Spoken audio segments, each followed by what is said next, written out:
Hello, my name is Jeff Stevenson, and welcome to the Best Practices in Online Learning. Here's a little about my background. I have been an online instructor since 2003.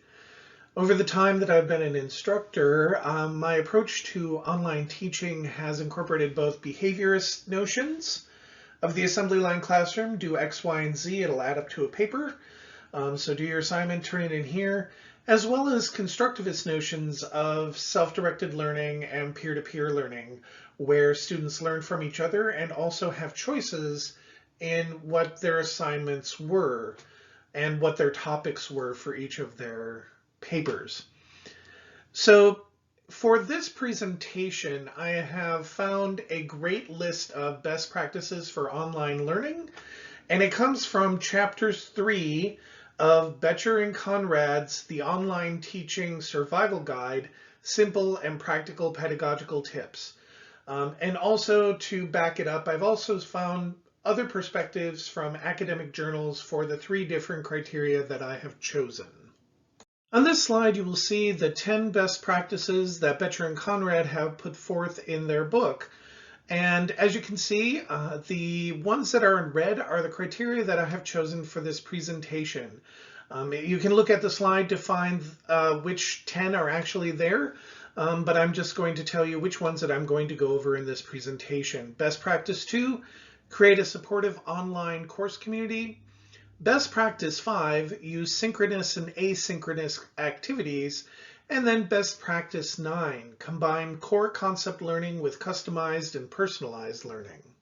For my first best practice, create a supportive online community, I'm going to look at Betcher and Conrad's conversation surrounding that. When they talk about building a strong online community that's supportive for all learners, they talk about 3 different types of communication acts that should happen in these environments. One is faculty to learner, the other is learner to learner, and the last one is learner to resource. So faculty to learner is everything that the faculty member or the instructor puts out to the learners every week. It can be discussion posts, it can be responses to discussion posts, it can be the course agenda for the week, it can be anything that the faculty provide to the learner for the learner to ingest and do activities with. The second type of communication is learner to learner. This is how learners interact with each other, bounce ideas off of each other in literature courses or in other courses where concepts are being discussed. This is where different perspectives are laid out, and the discussion forums and other places like that where people can engage with the material. This is the type of communication that the authors are talking about. And then also there is learner to resource. And this type of interaction is where the learner is interacting with texts. So for instance, if you assign a chapter in a textbook and you say, hey, find 3 of the most important passages in there, read it out for the rest of the group, and then tell us why that's important. That is where the learner is processing the information for themselves to better learn the material to apply it to the major project that they're working on. These 3 different types of communication encourage peer-to-peer learning, and it also encourages self-directed learning, as students and learners are able to go off and find information that they might not otherwise find, or they might go into a resource and start looking for other things that might be attached to that particular resource. So this is something that the authors talk about in order to help build a supportive online community, which they believe to be a really strong best practice, and I believe that it's a very strong best practice as well. Another approach for creating supportive online environments is the one that's presented by Borup et al. 2020, where they put forth that it's about what communities surround the learner when they enter a course.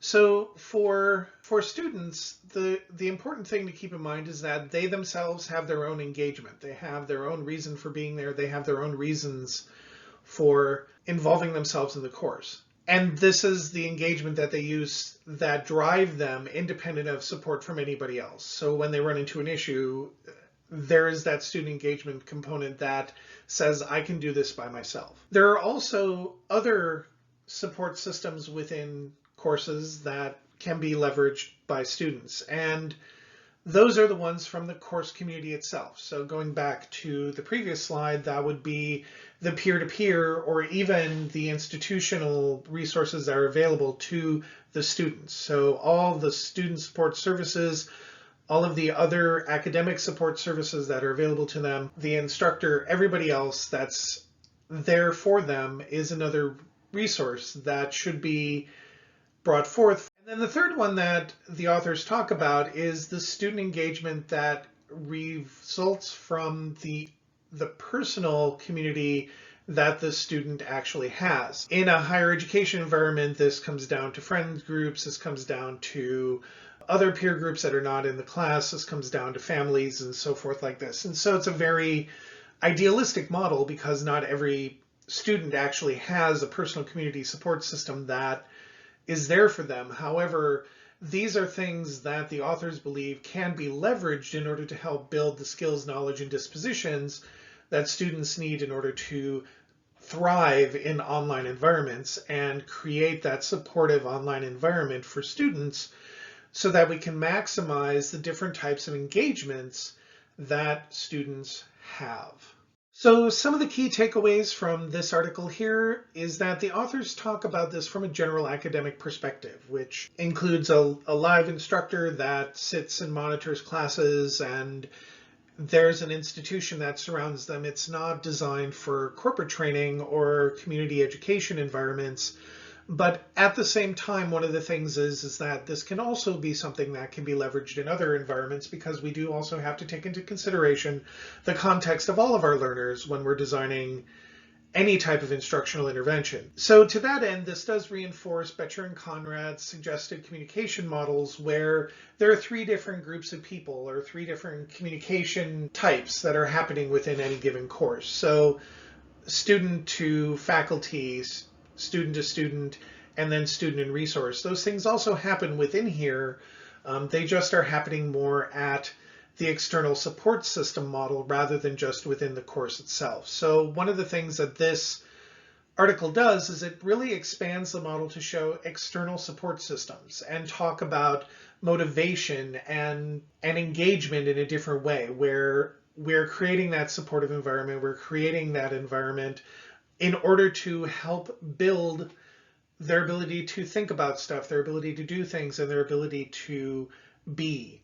So their cognitive, behavioral, and affective domains. And that's one of the things that struck me about this article, is that it attached the online community and building the support systems and attaching them to the domains, cognitive, behavioral, and affective, so that all of this stuff adds up to making people who can think, do, and be better. One interesting point, these authors discuss MOOCs and how the fact that there wasn't an instructor per se in MOOCs may have driven MOOCs to fail initially back in when they began.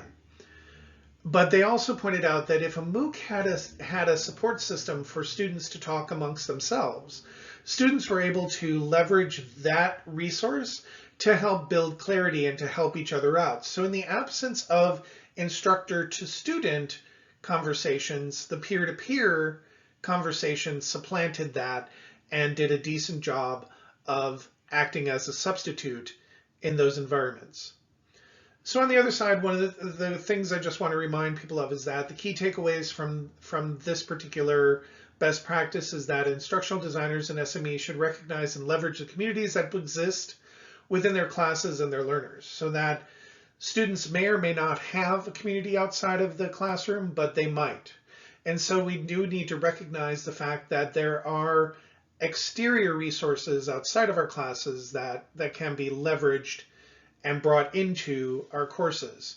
So those resources and the peer-to-peer learning can also help us build that course. And that moves us from being the sage on the stage to the guide on the side, where we allow students to go out and use each other and exterior resources to reinforce the learning that we are providing in our courses. Betcher and Conrad also describe the use of asynchronous and synchronous activities as another best practice within creating an effective online environment. When we talk about synchronous and asynchronous activities, we're talking about synchronous, which is online in person, so to speak, and asynchronous, which is online independent. And so we have our course management systems, our learning management systems. For those that are working in MOOC system environments, they have those.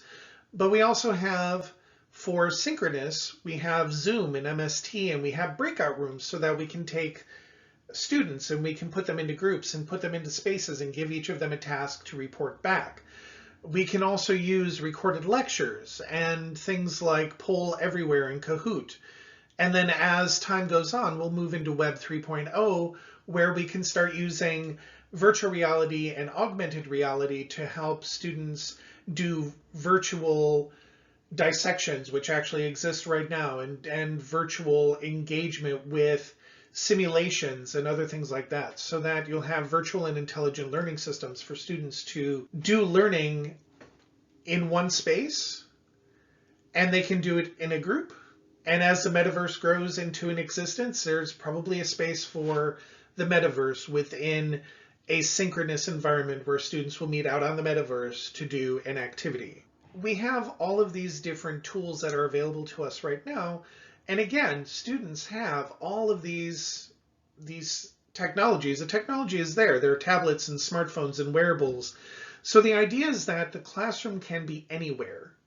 So whether or not the information happens asynchronously, like it used to do when I was an instructor, where we didn't have Zoom or any place where students can do, we could do an online class live. Now you can, through Zoom and MS Teams and other ways, you can do we can do the synchronous classes. And students can do this anywhere because tablets and smartphones and wearables allow people to do all of these activities anywhere. And so students can participate in many more activities than they were able to do even 5 years ago. And so being able to blend these things together and figure out which methods and which type of activity is best for the learner is something that we can do now, because students can be anywhere. So we can mix these things up. So we can use discussion boards, and we can use face-to-face conversations, and we can use small group breakout rooms to have teams meet. And that will help build us it is a best practice for building a strong online environment for people to learn new skills.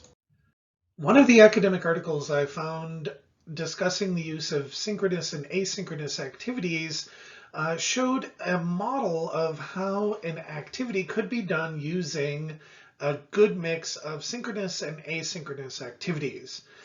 In this model, it operates much like a business environment where you use the first meeting, the synchronous meeting, where everybody is together to discuss the background information that is necessary, any clarification, any role assignments, and any type of activities that need to be created. Those are established and agreed upon at that particular meeting. The rest of the time is spent completing the work that was established at the synchronous meeting. The synchronous meeting establishes the agenda as a class for this module. And so you would complete the work. And so in this model here, as you can see, there are two paths that could happen, and this would be discussed amongst the team members. At the top, if you see the top branch shows that each person in the group does their individual work. Then they go and they talk within their own individual teams to create their own individual team activities and solidify those. And then they share those with the other teams, put it all together, and then turn it in. Along the bottom, there's a different method that can be done asynchronously, where the teams do discussions amongst themselves, and they create what they need to do. Then they continue to work, they continue to refine, and then they talk with the team themselves, create the entire final project, and then turn everything in. And then they go back all as one unit to then talk about the next module and what needs to be done for that one. So this is a way that you can establish a way of incorporating both synchronous and asynchronous activities into an online environment, is to create a synchronous meeting where it sets the agenda for the entire module, creates roles and groups and activities, and does all the assigning within that synchronous meeting. And then all the work is done outside of that meeting, and it can be done in small groups or it can be done individually, but it isn't done all as a large group. And then once it gets turned in, then they come back for a synchronous meeting for the next particular module. So again, it's discerning what has to be done in a synchronous environment when everybody is all together, and what activities can be done asynchronously, what can be done without the whole group being together at the same time. This is a really great model because it follows a standard business model where you have a kickoff meeting where everything is established, and then a whole bunch of work, and then you bring it together, and then you move on to the next project and so forth. So it does follow that environment, and it's a really great way of incorporating both synchronous and asynchronous activities into an online environment. And the final best practice that I chose from the list of 10 at the beginning is to combine core concept learning with customized and personalized learning. And this is from the Betcher and Conrad chapter that I mentioned at the beginning of this presentation. And once again, core concept learning, that's your objective learning. That is the identifying and clearly articulating the core competencies and outcomes for the course or for the specific module that you're working on. Customized and personalized learning, what this allows instructors to do is provide choices to students that are aligned with the core concepts, but are also aligned with the individual students and learners' professional or personal goals. That also gives the students more autonomy. They can find more meaning in the course and therefore will become more engaged.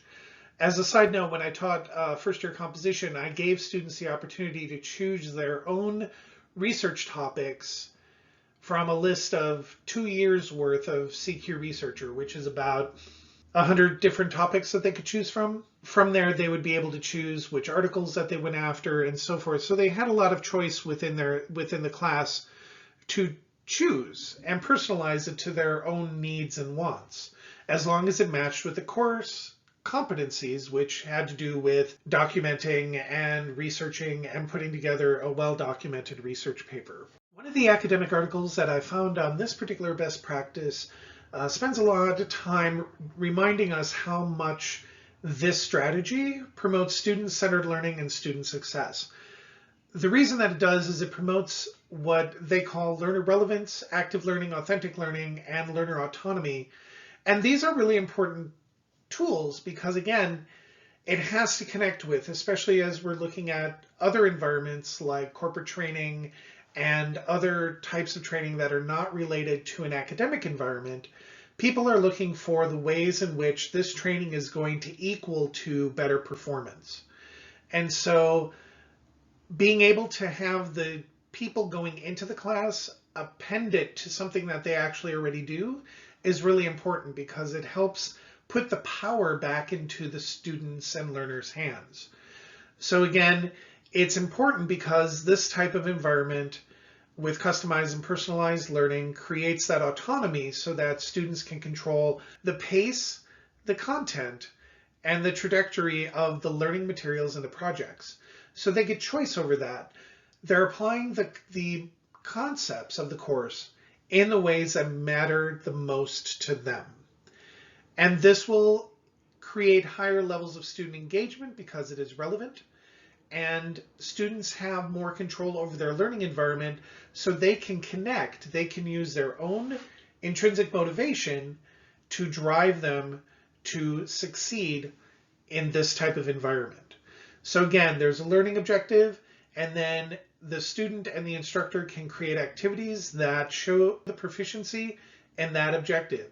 The student gets the power to customize that. And additionally, and this is just sort of a side note, as I was doing some research for another project that I'm working on, there are also projects that are out there in the academic universe for people who are going out from the workforce and want to retool themselves, or work within the workforce and want to retool themselves while they're in the workforce, and that they can have customized learning and customized credentialing that allows them to move at their own pace throughout the course, so that when they finish this course, they can start on the next one. So even if this course is literally 6 weeks long, if they have completed it, they can move on to the next one, and so forth and so forth and so forth. And with online learning, you can have an environment where a student finishes a course, and once that one is done, the next one will open up automatically. And then when they go through that one, when they finish that one, the next one will open up automatically. It gives students the opportunity to move at their own pace. And this is done at Riverland Community College, and I believe it's called the Flex Path Project. And it has been going on there for probably almost a decade right now.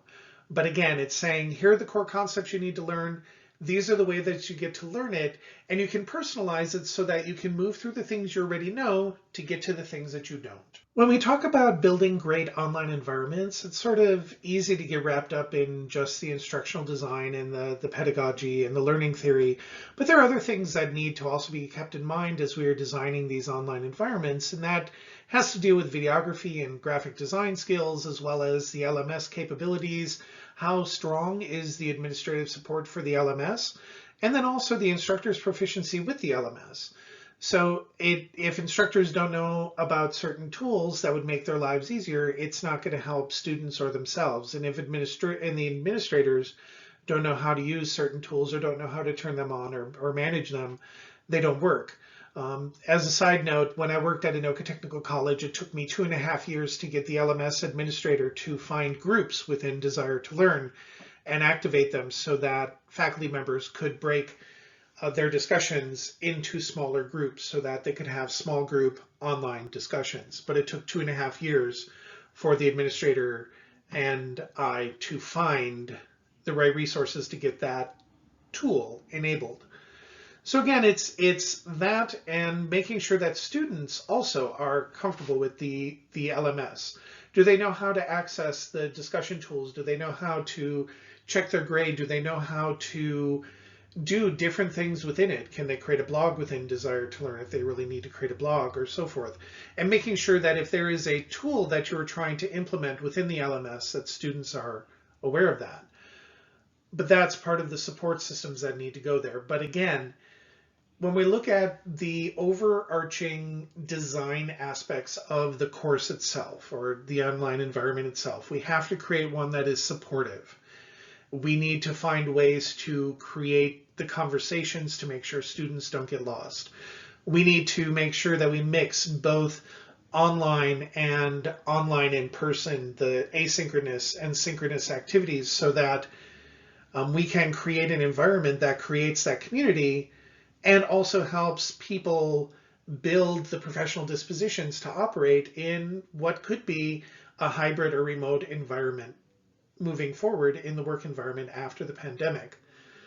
And then finally, we also have to be able to combine the core concepts of what is in the class and provide customized and personalized learning. These are the things that I find the most compelling when designing an online environment, is to take the core learning concepts, those objectives, the things that these courses are designed to do, and find ways to give students the autonomy and the curiosity to do what they need to do to master that on their own terms to the best of their ability. I create the structure, they create the content, it comes together, and everybody is happy.